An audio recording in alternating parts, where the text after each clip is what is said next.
اگر وہ $10 پر بیرل مہنگا ہو جاتا ہے تو ہمارا جو اینول بل ہے، جو ہم تقریباً 1/3 ہم پے کرتے ہیں جی اپنی ٹوٹل امپورٹ بل کا 1/3 ہمارا چلا جاتا ہے پیٹرولیم پروڈکٹس کے بل میں. جی تو وہ جو بل ہے وہ تقریباً $2 ارب سے بڑھ جائے گا.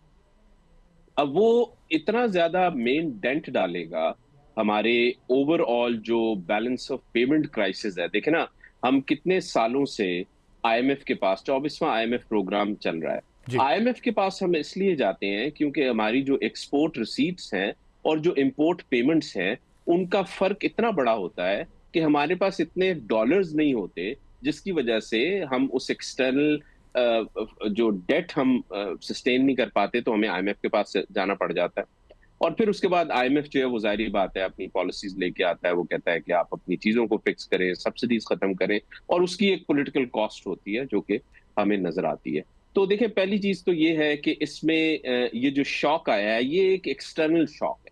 جی اس میں پاکستان میں کسی گورنمنٹ کا قصور نہیں ہے، اور یہ خالی پاکستان کا مسئلہ نہیں، پوری دنیا میں انرجی کا بہت میجر کرائسس آیا ہے. پاورز جو ہیں بڑی بڑی، چاہے وہ یورپ میں ہوں چاہے جاپان میں ہوں، اتنی بڑی بڑی اکنامک پاورز جو ہیں وہ اپنی نیز پہ آنا شروع ہو گئی ہیں. 20,000 آپ کو پتا ہے کہ فلائٹس کینسل ہو رہی ہیں کہ because there is not enough jet fuel in Europe. تو رائٹ پہلی تو بات ہے کہ یس، کرائسس بہت بڑا ہے. دوسرا دیکھیں، کچھ انٹرنل ڈائنامکس ہیں. جس طرح اکثر لوگ کیا کرتے ہیں کہ وہ اکراس کنٹریز کمپیئر کرتے ہیں کہ جی پاکستان میں تیل کی قیمت بیرل پہ نکال کے ڈالر ٹرمز میں اتنے کی ہے، انڈیا میں اتنے کی ہے، بنگلہ دیش میں اتنے کی ہے، یا ایون آپ اس کو روپی میں بھی ڈومینیٹ کر لیں، پاکستانی روپی میں بھی. تو وہ یہ کہتے ہیں جی کہ پاکستان میں جنرلی پرائسز جو ہیں وہ بہت زیادہ بڑھی ہیں. دیکھیں، یہ آپ یوں سمجھ لیں یہ پارٹ آف دا اسٹوری ہے. ہمارا جی بڑا مسئلہ یہ ہے کہ کیونکہ ہم زیادہ ڈائریکٹ ٹیکس اکٹھا نہیں کرتے، اس لیے ہمیں انڈائریکٹ ٹیکس کی ضرورت پڑتی ہے. اور اس میں ہم ابھی سے نہیں، پچھلے کئی سالوں سے ہم بہت زیادہ ٹیکس اکٹھا کرتے ہیں پیٹرولیم پروڈکٹس پہ لگا کے. جی اچھا، پہلے ہم پیٹرولیم ڈیولپمنٹ لیوی اور جنرل سیلز ٹیکس ان دو چیزوں میں ڈیوائڈ کیا کرتے تھے اس میں. لیکن کیونکہ جنرل سیلز ٹیکس میں جو پیسے آتے تھے وہ آپ کو پھر صوبوں کے ساتھ شیئر کرنے پڑتے تھے این ایف سی ایوارڈ کے تحت. جی تو فیڈرل گورنمنٹ کے پاس کیونکہ بہت زیادہ لائبلٹی ہے، تو اس نے پھر کیا کیا، اس نے کہا اچھا میں سارے کے سارے جو پیسہ ہے وہ پی ڈی ایل میں چارج کر لیتا ہوں. جو پیٹرولیم ڈیولپمنٹ لیوی ہے تو وہ صرف اب فیڈرل پول کا حصہ ہے، تو وہ فیڈرل گورنمنٹ کے پاس پیسے آتے ہیں. تو یہ جو آپ کو ڈفرنس نظر آتا ہے نا کہ جی پرائس بہت زیادہ ہے، وہ ڈفرنس جو ہے وہ اس لیے ہے کمپیئرنگ ود ادر کنٹریز کہ ہماری جو ڈیولپمنٹ لیوی ہے وہ بہت زیادہ ہے. جی اب دیکھیں، یہ ایک انٹرنل ڈائنامک ہے پاکستان کی، صحیح ہے. اور اس میں ہم بالکل ایک لمبا بات پہ آرگیو بھی کر سکتے ہیں یہ غلط ہے، کیوں ایسا ہوا، لیکن اوور دا ایئرز یہ چلتا آ رہا ہے. تو اب گورنمنٹ جو ہے اس کے پاس فسکل اسپیس ہی نہیں ہوتا، وہ کہاں سے ٹیکس اکٹھا کرے. تو گورنمنٹ کو کچھ ہم دے دیتے ہیں کیا کہتے ہیں بینیفٹ اس چیز کا کہ انہوں نے شروع میں آپ کو کچھ نہ کچھ سبسڈی بھی دی. جی لیکن ریممبر کہ ہمیں اتنا بیوقوف اور اتنا نائیو نہیں ہونا چاہیے کہ جب اسٹیٹ کبھی سبسڈی دیتی ہے اپنے لوگوں کو، جی تو اس سبسڈی نے آنا بھی تو ٹیکس منی سے ہی ہوتا ہے نا. بالکل تو وہ ٹیکس کا بوجھ تو پڑے گا آپ پہ، ایک طریقے سے پڑے یا دوسری طریقے سے پڑے. ہاں، اب میں یہ بالکل بات کروں گا کہ ہم لوگ سب جو ہیں وہ کئی سالوں کی غلط پالیسیز کی پرائس پے کرتے ہیں. درست اب ہم اس کی ذمہ داری جو ہے وہ ایک گورنمنٹ پہ نہیں ڈال سکتے، ٹھیک ہے. اگر ہمارا پاور سیکٹر جو ہے وہ سفر کر رہا ہے کہ جی آئی پی پیز کے کانٹریکٹ کا معاملہ ہے، بجلی بہت مہنگی ہو گئی ہوئی ہے، آپ کی کیپیسٹی پیمنٹس ہی نہیں ختم ہو رہی، جو ڈیٹس ہیں وہ کہاں سے کہاں پہنچ چکے ہیں، جو پر یونٹ پرائس ہے وہ بہت زیادہ بڑھ گئی ہے.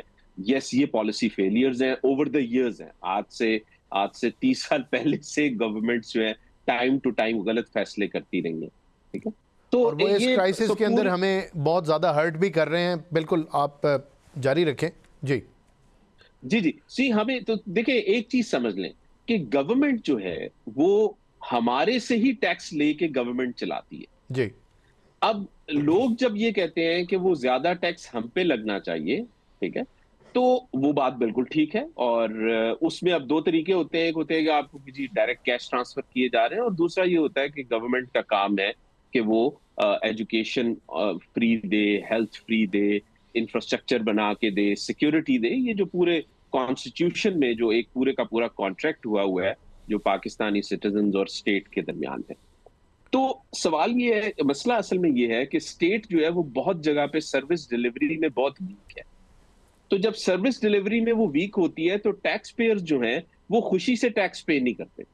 اسی لیے اگر اس پہ کوئی کوالٹیٹیو اسٹڈی بھی ہو پاکستان میں کہ کتنے لوگ جو ہیں وہ خوشی سے ٹیکس پے کرتے ہیں, تو میرا یہ خیال ہے کہ بہت زیادہ نیگیٹو کیا نام ہے ریزلٹس اس کے آئیں گے.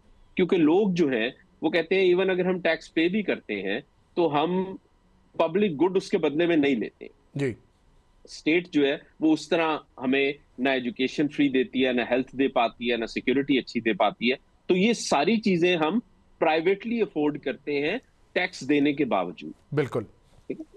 تو یہ ایک مطلب ایک لمبی سی بحث ہے, لیکن ڈاکٹر کاشف بالکل آپ نے بڑی زبردست طریقے سے اس کو سمپلیفائی کیا, لیکن I have to ask you this question. Ahsan Iqbal sahab نے ایک امپریشن دیا as if the petroleum ministry is not doing what it is supposed to be doing, اور ان کے اندر کہیں کوئی گیپ ہے. یہ سچویشن شاید یہ حکومت بہتر طور پہ بھی ہینڈل کر سکتی تھی.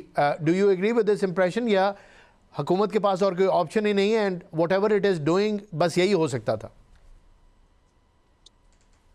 دیکھیں, پہلی تو یہ چیز سمجھیں کہ حکومت کے ہاتھ بندے ہوتے ہیں. ٹھیک ہے, حکومت کے ہاتھ ایک تو بندے ہوتے ہیں کہ ڈومیسٹکلی جو اتنے زیادہ چیلنجز ہیں اور کئی ایسے پاٹس ہیں جن میں انہوں نے پیسے ڈالنے ہیں جو ان کا ایکسپینس ہے وہ انہوں نے کرنا ہے. اور اس کے بعد ایک اور جگہ پہ ان کے ہاتھ کے بندے ہوتے ہیں کہ انہوں نے آئی ایم ایف کو بھی جواب دینا ہے. جس طرح منسٹرز نے کلیئرلی بات کی کہ جی جو پیٹرولیم ڈیولپمنٹ لیوی میں پیسے بڑھائے گئے ہیں اس کا ایک ریزن یہ تھا کہ جی آئی ایم ایف کی کنڈیشنالٹی. تو دیکھیں نا, اصل میں ہوا کیا ہے, ہوا یہ ہے کہ ہم نے جو ٹوٹل ٹیکس اکٹھا کرنا تھا پورے سال میں وہ تقریباً 658 ارب کا شارٹ فال آ گیا. اب 658 ارب کا شارٹ فال کافی بڑا شارٹ فال, بہت بڑا. جی تو اس ٹیکس کو آپ کس طرح پورا کریں گے, کیونکہ شارٹ ٹرم میں ڈائریکٹ ٹیکسز کو انکریز کرنا آسان نہیں ہوتا. ٹھیک ہے, آپ امیجن کریں نا کہ آپ کیا کریں گے, کارپوریشن سے کہیں گے زیادہ انکم ٹیکس دو یا جو کارپوریٹ ٹیکس دو, یا آپ سیلری کلاس سے کہیں گے, یا جو بھی اور ڈائریکٹ ٹیکسز ہیں اس کو کلیکٹ کرنا آسان نہیں ہوتا. تو اسٹیٹ کے لیے بڑا آسان ہوتا ہے کہ وہ ان پروڈکٹس کو ٹیکس کر دے جن کی کنزمپشن لوگوں کے لیے ان الاسٹک ہوتی ہے یا انہوں نے کرنی ہی کرنی ہے. اگر آپ پرائز بڑھائیں گے بھی تو وہ کنزمپشن تھوڑی سی کم کریں گے, لیکن کیونکہ وہ ان کی نیڈ ہے تو انہوں نے کنزیوم کرنا ہے. ٹھیک ہے, اسی لیے آپ دیکھیں کہ پاکستان میں پیٹرولیم پروڈکٹس ہوں, آپ کے گیس کے بل ہوں, بجلی کے بل ہوں, آپ کے ڈبوں والے دودھ ہوں چاہے وہ لوکل پروڈیوس ہو رہے ہیں, پالش ہو, صابن ہو, تو جتنی چیزیں کنزیوم گڈز ہیں یا سروسز ہیں تو اسٹیٹ ان پہ جنرل سیلز ٹیکس لگا دیتی ہے, اور یہ جو ہے انڈائریکٹ ٹیکس ہوتا ہے. ڈاکٹر صاحب ان ادر ورڈز تو پھر جو عام انسان ہے پاکستان میں اس کے گردن کے گرد جو مہنگائی کا پھندا ہے وہ تو تنگ ہوتا چلا جا رہا ہے. یہ ساری کی ساری چیزیں تو بڑی خطرناک سمت میں اشارہ کر رہی ہیں. جی فراز, مسئلہ یہ ہے کہ یہ ڈبل ایج سوارڈ یعنی یہ دو دھاری تلوار بن جاتی ہے. اس لیے بن جاتی ہے کہ جب پیٹرولیم پروڈکٹس کی قیمتیں بڑھتی ہیں جی تو آپ کا جو ڈومیسٹک ٹریڈ ہے نا, جو ڈومیسٹک ٹریڈ ہے, میں آسان الفاظ میں اگر بیان کروں کہ سوات سے آڑو نے اسلام آباد آنا ہے, تو ظاہر ہے ٹرانسپورٹ ہونا ہے, یا ہاں اس نے ڈیزل پہ آنا ہے. بالکل. تو جیسا ہی کرایہ بڑھے گا اس ڈیزل کا, اس کی پرائس ٹرانسفر ہو جائے گی آڑو کی پرائس میں. بالکل ٹھیک ہے, تو جیسے ہی پاکستان میں جو انفلیشنری پریشر آتے ہیں زیادہ تر جن کو ہم مہنگائی کا طوفان کہتے ہیں, ان میں اس دفعہ جو مہنگائی کا طوفان آ رہا ہے اس کی بنیادی وجہ پیٹرولیم پروڈکٹس میں انکریز ہے. اسی لیے آپ دیکھیں کہ شروع میں گورنمنٹ نے یہ کیا تھا کہ جو ڈیزل کی پرائس تھی جو بہت زیادہ سفر کے لیے استعمال ہوتا ہے کہ لوگوں نے ایک شہر سے دوسرے شہر جانا ہے, اور جو ڈومیسٹک ٹریڈ ہے آپ کا وہ اس پہ چل رہا ہوتا ہے, تو انہوں نے اس سے پیٹرولیم ڈیولپمنٹ لیوی زیرو کر کے کوشش کی کہ کسی طرح ہم کوئی ریلیف دے سکیں, اور زیادہ لگا دیا پیٹرول پہ. لیکن یہ تھا کہ اس سے بھی پیسے پورے نہیں ہو رہے تھے, تو اس لیے ان دی اینڈ ان کو دوبارہ جو ہے وہ پیٹرولیم ڈیولپمنٹ لیوی لگانی پڑی. تو مطلب مشکل بات یہ ہے کہ ہمارا جو دیکھیں جو سینسٹیو پرائس انڈیکس ہے جن میں وہ پروڈکٹس آتے ہیں مہنگائی کی ایک میجرمنٹ ہے جس میں زیادہ تر وہ پروڈکٹس آتے ہیں جو ہمارے غریب آدمی زیادہ کنزیوم کرتا ہے، وہ 15% پہ چلا گیا ہے، اور یہ بالکل بہت زیادہ تیزی سے انکریز ہو رہا ہے۔ جو ہمارا ٹوٹل انفلیشن، جو سی پی آئی، جو کنزیومر پرائس انڈیکس ہے، جو براڈ میجر ہے ہمارے ہاں مہنگائی کی، جی وہ بھی ڈبل فگرز میں چلا گیا ہے 9% سے۔ جی ٹھیک ہے، تو یہ اب ظاہری بات ہے، یہ جب بڑھے گا تو سینٹرل بینک جو ہے وہ کیا کرے گا پاکستان کا، وہ شرح سود کو بڑھا دے گا۔ بالکل جب ایگزیکٹلی۔ شرح سود بڑھتی ہے تو اس کی وجہ سے ہماری گروتھ جو ہے وہ کمپرومائز ہوتی ہے۔ ناظرین یہاں وقت ہو گیا ایک شارٹ کمرشل بریک کا، کہیں مت جائیے۔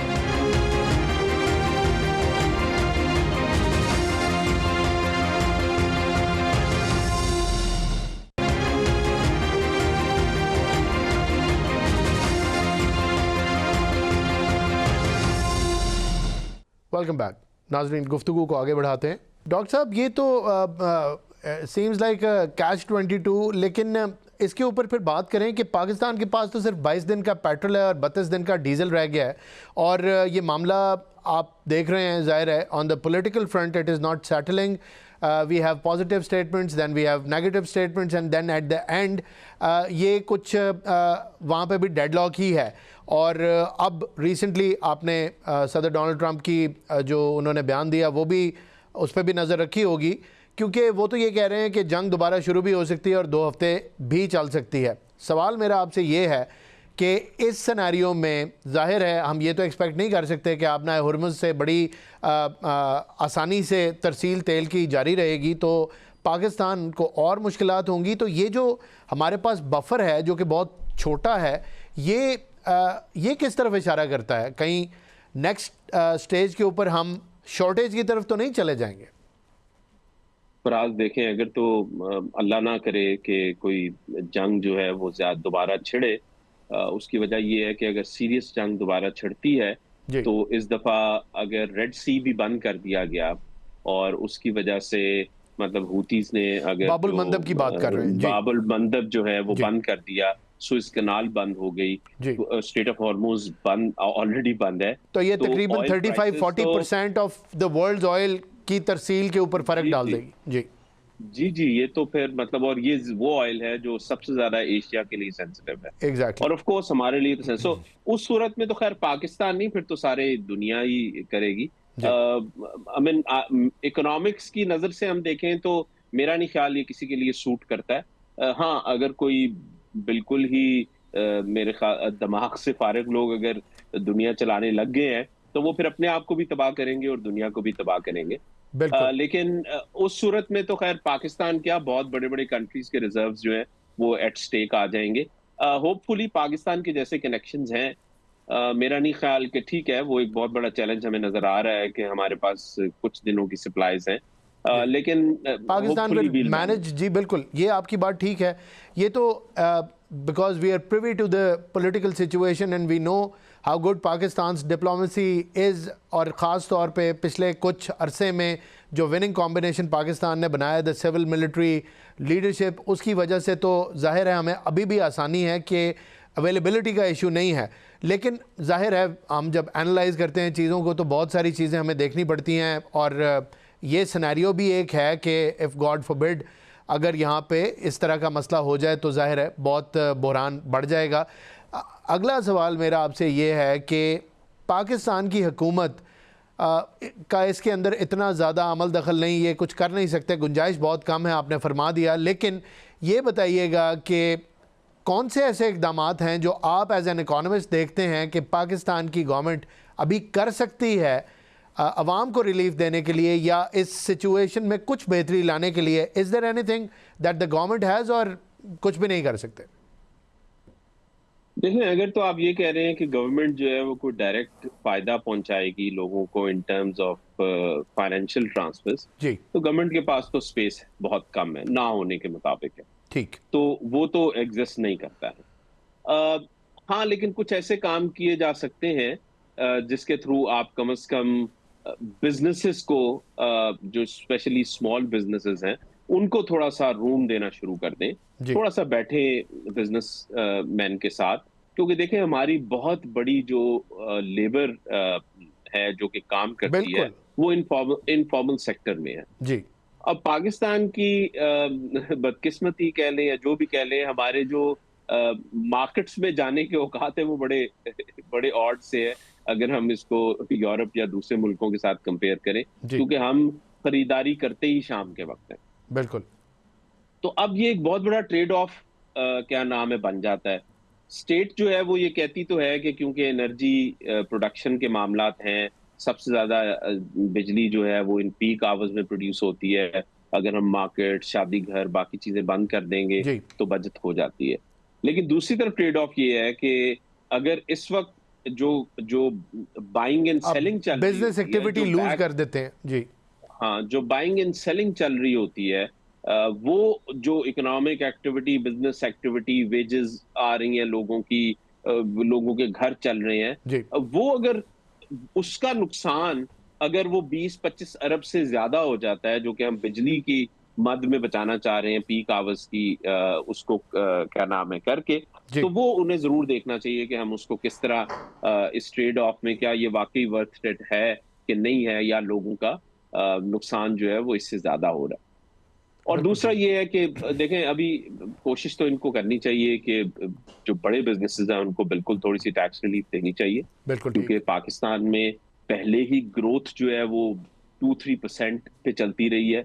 ہماری جیسی اکانومی کو کم از کم 5 سے 6% گرو کرنا ہے اگر ہم چاہتے ہیں کہ جو نئے لوگ جو ہیں وہ جاب مارکیٹ میں آتے ہیں تو ان کو ہم نے امپلائمنٹ کی اپرچونٹیز دینی ہے، ان کو ہم نے، تاکہ ان کی انکم بڑھے اور وہ اس اکنامک ایکٹیویٹی کا حصہ بنے. سو جی پہلے ہی اکانومی جو ہے وہ کافی زیادہ مشکلوں میں ہے، اور اب اگر انفلیشن بڑھ جاتی ہے تو وہ دوبارہ گروتھ کو کیا نام ہے مارنا شروع کر دیں گے. تو یہ ایک بڑا چیلنج ہے. There is no one answer to this of course. لیکن یہ ہے کہ جی میں ایک سائٹ پہ یہ بات کرتا چلوں کہ آپ دیکھیں پاکستان میں لوگ جو ہیں وہ زیادہ تر اپنی مدد آپ کے تحت ہی سروائیو کرتے ہیں، بالکل. اور اسٹیٹ جو ہے وہ تو کوشش کر رہی ہوتی ہے کہ لوگوں کو کہیں سے سکھ نہ ملے.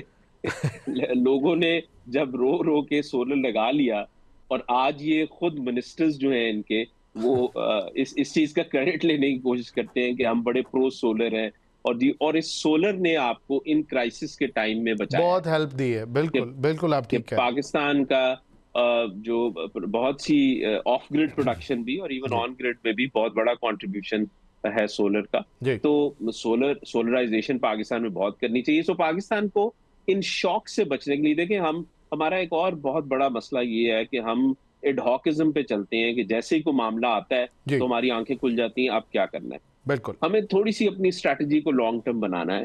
اگر کچھ ایسے میجر لیکس ہیں جو کہ ہمیں نظر آ گئے ہیں کہ یار کوئی کرائسس آیا جی انٹرنیشنل، کوئی شوق آیا، کوئی کانفلکٹ ہوا، جی تو ہماری اکانومی تو بہت زیادہ پرون ہے ان سے. تو ہمیں کرنا چاہیے کہ ہمیں we have to move away from this petroleum reliance. بالکل آپ کو ٹھیک. میسولی پاکستان میں جو پاور پروڈکشن کا معاملہ ہے، سولرائزیشن کی طرف جائیں، کلین انرجی کی طرف جائیں، اور دوسری طرف آپ الیکٹرک ایویز کی طرف آئیں. بالکل. ٹھیک ہے، اور کوشش کریں کہ جو ٹو ویلر جو سب سے زیادہ پیٹرول کنزیوم کر رہے ہیں، آپ جی ان کو سب سے پہلے انسینٹیوائز کریں، ٹیکسز ان پہ کم کریں. اور جی ریلائنس پیٹرولیم دیکھیں نا، ہم لوگ آئی ایم ایف کے پاس جا رہے ہیں ہر دفعہ، کیوں جی کہ ہمارا امپورٹ بل بہت زیادہ ہے. امپورٹ بل میں سب سے بڑا کنٹریبیوشن تیل کی قیمتوں کا ہے جو ہم پے کرتے ہیں. بالکل. تو آپ اس کو کم کریں اوور دا ایئرس بالکل ٹھیک. جتنا میکسیمم ہو سکے. بالکل ٹھیک. ڈاکٹر صاحب ایک چھوٹا سا کامنٹ کر دیں.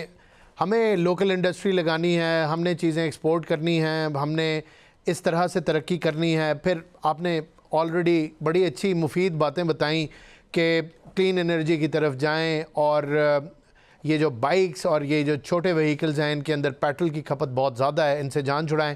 یہ انیشیٹیوز تو لینے پڑیں گے، اس میں ٹائم لگے گا. ظاہر ہے انڈسٹری بھی بڑی ضروری ہے. اس کے اوپر چھوٹا سا کامنٹ کر دیں، اس سٹیج پہ پاکستان کب موو کرنے لگے گا تاکہ آئی ایم ایف سے تو کم از کم ایک خواب ہی دیکھ سکیں کہ شاید آئندہ آنے والے 20 سالوں میں یا 10 سالوں میں ہماری جان چھوٹ جائے گی. تو یہ کتنا ضروری ہے اور ان حالات میں کتنا بڑا چیلنج ہے؟ جی دیکھیں، ہم نا اپنے دشمن خود ہیں. مطلب آئی ایم ایف نے تو جو ہمیں کہنا ہوتا ہے وہ کہہ دیتی ہے، لیکن ہمیں خود بھی تو دیکھنا ہے کہ ہم کتنا آسان کرتے ہیں کہ کسی نے کوئی مینوفیکچرنگ پلانٹ لگانا ہے, جی کوئی پروڈکشن شروع کرنی ہے, جی ٹھیک ہے, تو آپ کے پاس کوئی 10 لمبی ڈپارٹمنٹس کی لسٹ ہوتی ہے جی جس کے تھرو ان کو کسی سے NOC لینا ہے, ٹھیک ہے, کسی کو رشوت دینی ہے, وہاں سے NOC نہیں مل رہا, یہاں پہ رجسٹر نہیں ہو رہا, جی ٹھیک ہے. تو جو over all cost of doing business ہے, ٹھیک ہے, وہ جو ہے پاکستان میں بہت زیادہ ہے. آن دی ادر ہینڈ ہم لوگوں کو بہت زیادہ شوق ہے کہ ہم اوور نائٹ امیر ہو جائیں. اسی لیے آپ دیکھیں کہ ہمارے ہاں بہت زیادہ انویسٹمنٹس جو ہیں وہ پراپرٹی ریلیٹڈ پروجیکٹس میں ہوتی ہیں. جی اٹ از فائن, آپ بالکل کریں, لیکن ورٹیکل سٹرکچرز کی طرف آئیں. بالکل ٹھیک ٹھیک. ہے, آپ ان چیزوں میں انویسٹ کریں کہ جس سے لیکن انڈسٹری اس کے لیے تو ڈاکٹر صاحب حکومت کو انسینٹیوز بھی دے, حکومت کی پالیسی بھی ہو. دیکھیں ابھی کچھ نہ کچھ انسینٹیو تو سلیکٹیولی انہوں نے ٹیکسٹائل سیکٹر کو بھی دیا تھا, بالکل. لیکن اوور آل سسٹم اتنا روٹن ہے نا جی. بس ڈاکٹر صاحب کہ وقت کی تھوڑی سی قلت ہاں ہے, اگر آپ سے ریکویسٹ کروں گا کہ اس کو ریپ اپ کریں تو میں پھر بریک پہ جاؤں گا, آپ کا شکریہ بھی ادا کروں گا. پلیز کامنٹ کمپلیٹ جی کریں. جی, سو میں کنکلوڈ یہی کہہ رہا تھا کہ ہمارے ہاں جو کاسٹ آف ڈوئنگ بزنس ہے, ٹھیک جی ہے, اس میں بہت لمبے کچھ 10-12-15 ڈپارٹمنٹس آتے ہیں جی کہ کسی بھی انڈسٹری کو جن سے ڈیل کرنا پڑتا ہے. تو جی ان ڈپارٹمنٹس ریڈ کو ٹیپزم کو آپ ختم ایک کرنا ہوگا. جی اچھے ادارے بنائیں, ٹرانسپیرنٹ سسٹم بنائیں, اور کانٹریکٹ کی انفورسمنٹ کو انشور کریں. کوئی بھی بزنس مین جو ہے, ویری کوئی ویلڈ بھی پوائنٹ. انڈسٹریلسٹ جو ہے, جب تک کانٹریکٹ انفورسمنٹ نہیں ہوتی وہ انسیکیور رہتا ہے, اور وہ بالکل پھر انفارمل مینز کے تھرو اپنے بزنسز جو ہے وہ یا اپنے معاملات کو فکس کرواتا ہے, اور ڈاکٹر جو کاشف کروا لیتے بالکل ہیں. جی بالکل بالکل ڈاکٹر کاشف, آپ کا پوائنٹ آ گیا, ہمیں وقت دینے کا بہت شکریہ. ناظرین یہاں وقت ہو گیا ایک شارٹ کمرشل بریک کا, کہیں مت جائیے گا. بریک کے بعد واپس آتے ہیں تو گفتگو کے سلسلے کو آگے بڑھائیں گے.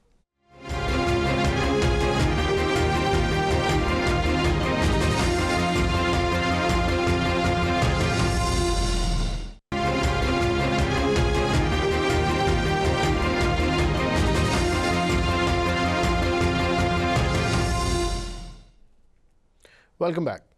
ناظرین پروگرام کے سیکنڈ پارٹ میں ہم ڈسکس کریں گے کہ کیسے ایران اور امریکہ پاکستان کی کوششوں سے اپنے مسئلے کو حل کر سکتے ہیں یا نہیں کر سکتے, اور یہ معاملہ کہاں جا رہا ہے. پہلے پارٹ میں آپ کو پتہ ہے ہم نے اکنامک سچویشن پاکستان کی جیسے متاثر ہوئی ہے اس کو تفصیل کے ساتھ ڈاکٹر کاشف کے ساتھ ڈسکس کیا. سیکنڈ پارٹ کے لیے ہمیں واشنگٹن سے جوائن کیا ہے ڈاکٹر ذوالفقار کاظمی نے, انٹرنیشنل افیئرز کے ایکسپرٹ ہیں. ڈاکٹر صاحب خوش آمدید کہتا ہوں آپ کو پروگرام میں.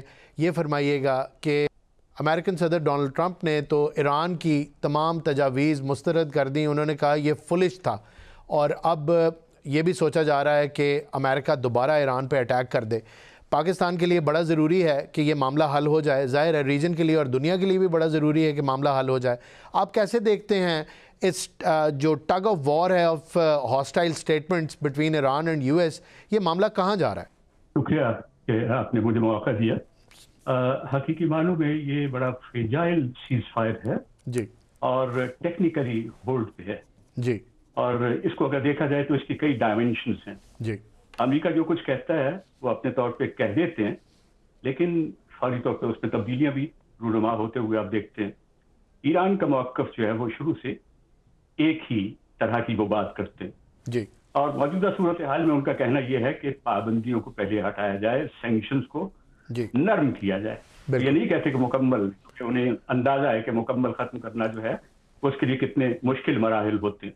بالکل. تو دوسرا یہ ہے کہ ایران کی جو اپنی سوچ اور ان کی پولیٹیکل فلسفی یا جنگ کے بعد ان کا جو موقف ہے, اور جتنا بھی ان کا ایک اصولی موقف رہا ہے, جو رد عمل ہے ان کا, جی وہ بنیادی طور پہ وہی ہے کہ نہ صرف یہ کہ خطے میں تجارتی سرگرمیاں جو ہے وہ بحال ہوں, ایران کے نقصانات جو ہے وہ اپنی جگہ پہ جتنے ہونے تھے وہ ہو گئے, لیکن امریکہ کا بھی بہت بڑا نقصان ہے.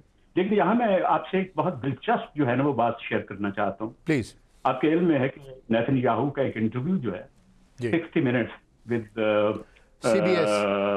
CBS major guides, yes that was very interesting. جی, اس نے پاکستان کے حوالے سے بھی ذکر کیا, اور پاکستان کے حوالے سے یہ ہے کہ چونکہ انہیں اس بات کا اندازہ ہے کہ اسرائیل کو جن مزاحمتوں کا اور جن مشکلوں کا اور جس رد عمل کا سامنا ہے دنیا سے جی وہ اس کو کہیں نہ کہیں جو ہے وہ اپنے بیانیے کی شکل میں بدلنا چاہتے ہیں. ان کا کہنا یہ ہے کہ اسرائیل کی حمایت میں اب بھی لوگ ہیں، حالانکہ نہیں ہیں، اور امریکہ میں اور دنیا کے تمام ملکوں کے اندر ان کی حمایت کو اور ان کے تمام معاملات کو جس طرح سے دنیا نے ایک مزاحمتی عمل سے گزارا. لوگ یہ سمجھتے ہیں کہ اسرائیل کا موقف جو ہے وہ کیا تھا اور کیسا ہونا چاہیے تھا، انہوں نے غزہ میں اور فلسطین میں اور دوسری چیزوں پہ. اب انہوں نے کہنا یہ شروع کیا کہ یہ بیانیے بنائے گئے ہیں اور پاکستان میں کہیں لوگ بیٹھ کے تو وہ اسرائیل اور امریکہ کی حمایت کو کم کرنے کے لیے ان کی اس پارٹنرشپ کو کہیں نقصان پہنچانے کے لیے کام کر رہے ہیں. تو اس سے میں سمجھتا ہوں کہ اسرائیل کی ایک آپ سمجھ سکتے ہیں کتنی بڑی جگ ہنسائی والی بات ہے. وہ نتن یاہو جو بڑے یعنی روب داب کے ساتھ یہ بات کیا کرتے تھے. تو اب میں آپ کی اس بات کی جانب آتا ہوں کہ آپ نے یہ جو کہا کہ اس وقت کی صورتحال جو ہے وہ یقیناً بہت نازک ہے، اور یہ جو سیز فائر جو ہے جو ہولڈ پہ ہے، اس کو مستقل بنیاد پہ کیسے جو ہے اس سیز فائر کو جو ہے وہ یقینی بنایا جا سکتا ہے، اس میں یہی ہے کہ مذاکرات کے عمل کو پھر سے شروع کیا جائے. اور کہیں میں آپ سے یہ عرض کروں کہ بالکل مذاکرات کا عمل جو ہے بیک ڈور جو ڈپلومیسی ہے وہ اس میں بالکل جو ہے وہ بلکہ بڑی تیزی ہے اس کے اندر. وہ کہیں نہ کہیں باتیں ہو رہی ہیں، اور باتیں جو ہیں وہ ظاہر ہے کہ جب تک کسی اصولی موقف پہ، اور وہ ایران کا موقف جو ہے امریکہ کا جو کچھ کہنا ہے اس پہ کہیں درمیان کا رستہ جو ہے وہ نہیں مل جاتا، تب تک جو ہے وہ یہ صورتحال جو ہے وہ اسی طرح ایک گو مگو کی کیفیت رہے گی. لیکن اس کیفیت کو کہیں بالآخر جو ہے وہ ختم کرنا ہے. اس لیے دنیا کی تجارت کا مسئلہ ہی نہیں، دنیا کے امن کا مسئلہ ہے. اب دیکھیے خطے میں عمان کے ساتھ اور دوسرے جو گلف ریاستیں ہیں، پاکستان نے ہمیشہ لیڈ کرنے کی کوشش کی ہے کہ امن کی صورتحال کو بہتر بنایا جائے وہاں پہ، اور اس نے کہیں اس میں بہت واضح کامیابیاں حاصل کی ہیں. دنیا اس کی معترف بھی ہے. بالکل. لیکن پاکستان کی ان کوششوں کو اصولی طور پہ سمجھنے کی بھی ضرورت ہے. امریکہ اگر یہ سمجھتا ہے کہ پاکستان نے بہت معاونت کی ہے، فیلڈ مارشل ان کے محبوب ترین آدمی ہیں، اور یہ ہمارے لیے میں سمجھتا ہوں کہ پاکستان کے لیے اور دنیا میں جہاں کہیں بھی پاکستانی موجود ہیں ان کے لیے یہ بہت اعزاز والی بات ہے کہ پہلی مرتبہ جو ہے وہ ایک ملٹری لیڈرشپ کو اس طرح سے ایکنالج کیا گیا، اور پاکستان کی سیاسی قیادت کو بھی ایکنالج کیا گیا. تو یہ باتیں تو اپنی جگہ پہ ہیں، لیکن یہ دیکھنا یہ ہے کہ پاکستان کی اس سوچ کو، پاکستان کی اس میڈیشن کو، اور گلف ریاستیں جس طریقے سے امریکہ کی امداد کرنا چاہتی ہیں، امریکہ اس میں کس طرح سے پیش رفت کرنا چاہتا ہے. اور اس میں دو تین چیزیں بہت واضح ہیں. ایک تو یہ ہے کہ ایران یہ چاہتا ہے کہ پابندیوں کو اس حد تک نرم کیا جائے جس سے دنیا کو بھی فائدہ ملے، چونکہ وہ ظاہر ہے کہ آبی شاہراہ جو ہے آبنائے ہرمز، وہ 20% بظاہر یہ لگتا ہے کہ 20% جو ہے وہ اتنی امپیکٹ، لیکن دنیا کی تجارت پہ دیکھیے ایک دم جو ہے وہ جمپ کرتی ہیں آئل پرائسز جو ہے وہ مارکیٹ کا. اور یہ بھی ایک صورتحال. اس کے ساتھ ساتھ یہ ہے کہ ایران یہ کہتا ہے کہ اگر ان کی ان شرائط کو جو وہ امریکہ کے سامنے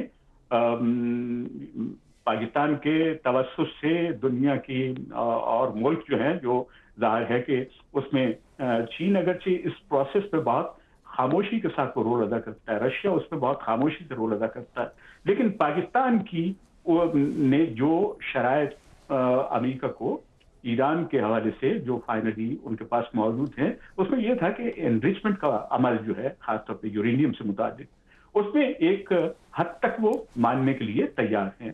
لیکن اگر یہ کہا جائے کہ وہ تمام تر صورتحال جو ایران کے لیے مشکل ہو سکتی ہے، اس کی انرجی کے مسائل ہیں، ان کی ایک اپنی اس صلاحیت کو جس کو وہ اپنے عوام کے لیے، اپنی ترقی کے لیے، اور جو ایک لازمی امر ہے، ایک ذمہ داری سے اگر کرنا چاہتے ہیں، تو ایران کے ساتھ امریکہ کو ان شرائط پہ غور کرنے کی ضرورت ہے، اور اس کے لیے پہلے سے ایک فارمیٹ بھی موجود ہے. آپ کے علم میں ہے کہ ایک معاہدہ جو ہے وہ پہلے سے موجود ہے، بالکل اس میں کوئی دقت نہیں ہو سکتی. فرمائیے گا کہ امریکہ کے جو ٹارگٹس ہیں وہ تو چینج ہوتے رہے اس پوری کی پوری جنگ میں.